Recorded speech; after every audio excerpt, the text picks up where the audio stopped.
सापुआ नदी में द्वितीय थर पर पुणी बन्या आसी कारण गत सप्ताह सापुआ नदी में बन्या आसा फल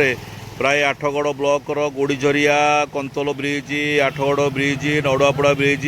सबू ब्रिज उपर प्राय 2 फुट्र 3 फुट्र बन्या जल प्रवाहित होता बेले गत काली दिन 3टार अपराह ठार वर्षा लगी रही सारा ओडिशा रे लघुचाप पर्यंत वर्षा जो सापुआ नदीर उपर मुंडे हिंदोल रासोल ढेंकानाल अंचल प्रबल वर्षा होगा फल पुणी द्वितीय थर पर सापुआ नदी में पुनर्बार बन्या आसपरी कंटिया नदी में पानी आसवा आरंभ है पुणी व्यापक अंचल चाष जमी जलमग्न हो सारे आठगड़ ब्लॉक अंचल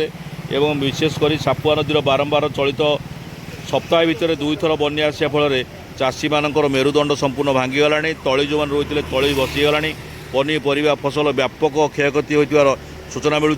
एवं प्रशासन को अनुरोध तलिया अंचल जो मैंने रही से सचेतन करवा हूँ उदय लावण्यर मुख्य काम तेणु ए दृष्टिकोण आम प्रशासन को अनुरोध करवा तलिया अंचल जो मैंने सब अच्छा